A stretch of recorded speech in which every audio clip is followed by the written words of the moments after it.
All right, everybody, how are we doing on August 9th, 2022? Hit the like, hit the subscribe. This is my third attempt tonight. I don't know what was going on. The connection just wasn't going. I just completely, after that second time, if you're just watching for the first time tonight, I've tried now 3 times to go live. So I just completely shut off my internet, shut off my computer, let it sit for like 30 seconds to a minute. Now we're back and ready to go. Check into the stream, drop a comment, let me know how you're doing. Let me make sure you got the notification bell turned on. We're on YouTube only right now. We had to cut Facebook off, the old we had to cut it off. I think multi-streaming is just not working tonight, or something's wrong with it. And I know YouTube's solid, so we're going to be on YouTube only. So if you're used to Facebook stream tonight, I hope you get used to the YouTube stream, and welcome to the YouTube community. Shout out to our orc hunters in the chat that tune in on Mercado Media every single night. Shout out to our Snack Squad community. Shout out to our member community here on YouTube. Let's just dive right into it today. So first off, you guys have watched the Ukraine war video summary today on Mercado Media that was posted to the channel, posted to the Facebook page. The biggest news today is large explosions rocking a military airbase in the Crimean Peninsula in Russian-occupied Crimea. Rising smoke can be seen from the beach at Saki after explosions were heard from the direction of a Russian military airbase near Novofedorivka in Crimea, Tuesday, August 9th, 2022.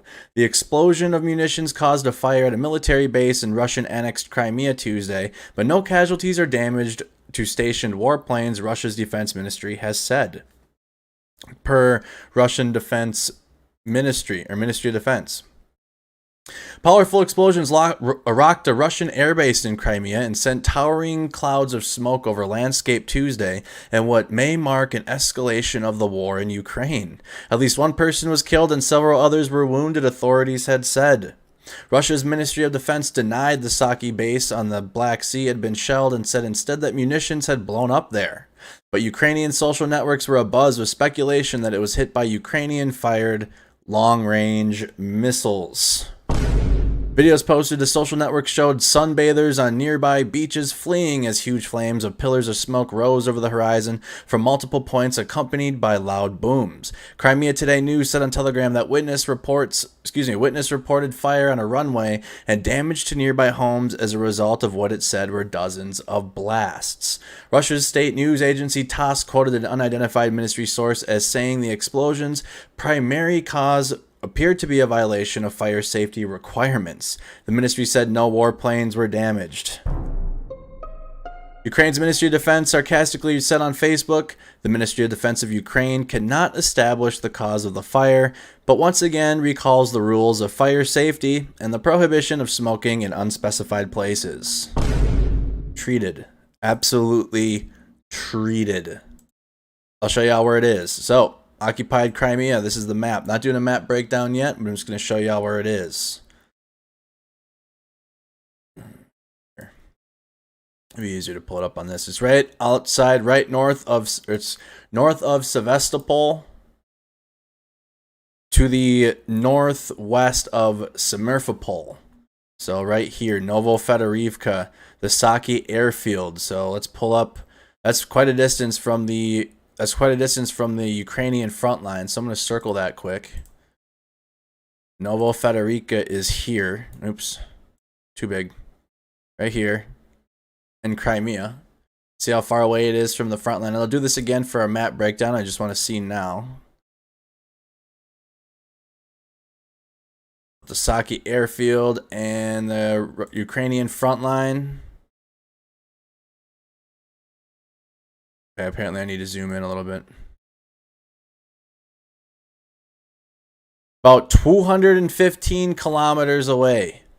215 kilometers away from the Ukrainian front lines between Mykolaiv and the town of Kherson. So looking up here, you got, really quick, get your attention, the town of Mykolaiv, and just south of that is the Ukrainian front line of counteroffensives. So they're about 200. That's about 215 kilometers away. That's within the 300-kilometer range of the long-range missiles that Ukraine's been asking for. The United States said they were going to send, as long as Ukraine didn't fire into Russian territory.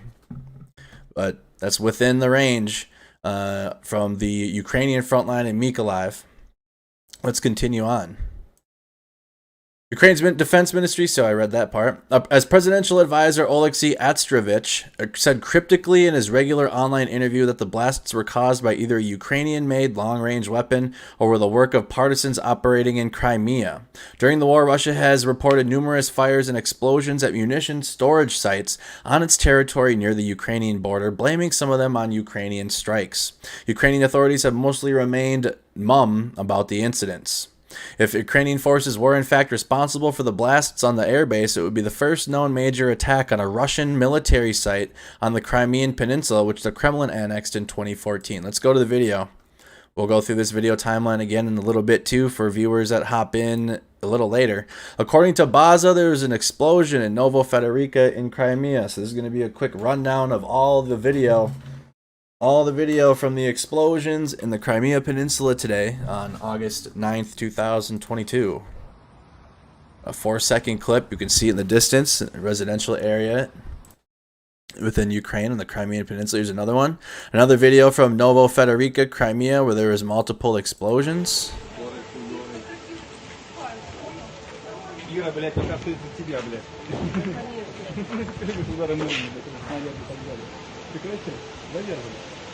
I got you on that drift. I got the aftermath video. I appreciate that.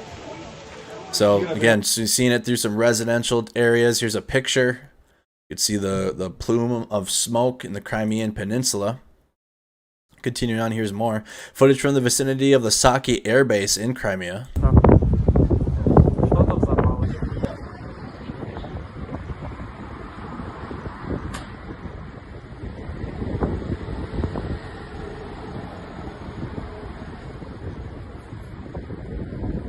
Big explosions.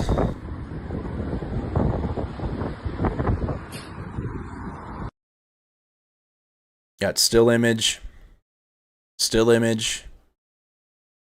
from the beach. Big disruption for Russian, ethnic Russian vacationing right now in Crimea. Let's continue. Here's more. Another video. So all angles of the explosion in the Crimean Peninsula. That's why I'm saying if HIMARS gets hit, which the copium right now is that HIMARS have been hit, or the fake, one of the fake narratives that have come out that Russia's destroyed a HIMARS system. It's like there will be video evidence. Quick 1 second long video. You can see it there in the distance. The strike, a pretty massive strike. Footage of explosions in Crimea. So more video. Wow.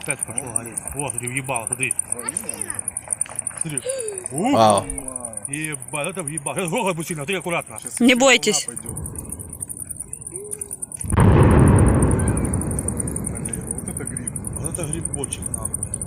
There's some big explosions. Ужас. От дороги.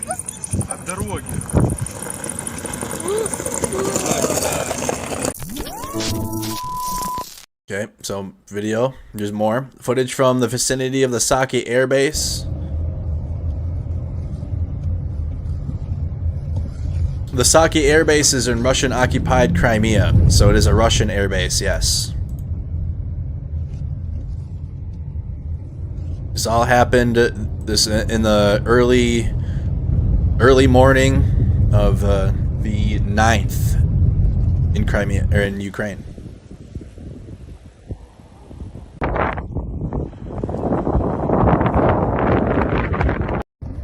So just again, more angles of it. There's so much video that has come out from the strike / explosion. Listen, Ukraine hasn't owned up to. Ukraine denied striking it, and Russia hasn't said that it was a provocation or something from Ukraine either. So a little sus all around here. Because Russia doesn't. If Ukraine hit this with a long-range strike with long-range missiles, Russia doesn't want to admit that because then they're extra screwed. But Russia's extra screwed then if that's it. So they're gonna deny that flat out, period, because that's obviously a good thing for Ukraine. If they're using these high-range missiles now and have them like this, Russia's not going to admit to it, and Ukraine's not going to admit to it either, because all of their whole southern axis operations and their counteroffensives, they've been doing it in like secrecy almost. Their reports are coming out delayed. They're not, the information's tight coming out. So what we do know is there was a large explosion, multiple explosions, 2 at the same time actually, in Crimea. Let's continue. There's more. Here's a geolocation. So here's where it is reportedly the detonation of a Russian ammunition storage near Novovelivska and Zhenitsk in the Kherson region. If the information is confirmed, 150 kilometers to the front line. That's directly north. 150. Oh, there was another one. The detonation of. Okay, so there's ammunition near Zhenitsk. Where is this? There's 2 of them today. I didn't see this one. Let me pull this up on our map. And the Kherson Oblast. That's north of the Crimean Peninsula to the northeast, 115 kilometers away from the front lines. And the airbase in Saki, which is down here, right here, that was 200 and how far? 215 kilometers away, 215.67 kilometers away from the. I put it even closer. They have the front line up here. I put it next to the between Mykolaiv and Kherson. We can do it from the top, I suppose, since they are too. Let's do from the front, the very top of the Ukrainian front lines. Distance. Let me zoom in so I get a better. From Saki, from the airbase. There, zoom out. 260 kilometers straight north to the very tip of the Russian front line around the Ukrainian front line on Nikopol. Well, it's both Russian and Ukrainian depending on how you're looking at it. Right now, it's the Ukrainian front lines because they're the ones liberating towns and villages. Ukraine's on defense. But in the south right now, Ukraine is on offense with their liberation and they're taking back villages and cities. So it's almost like you call it the Ukrainian front line in this area because, again, Ukraine's taking villages and territory back here. So about 260 kilometers away due north. Let's continue. Another thing here. Notably, there was reports of an explosion in Novoselivska and Kherson Oblast earlier today, which is beyond the max range of HIMARS and Tokayu. Beyond the max range of HIMARS and Tokayu missiles.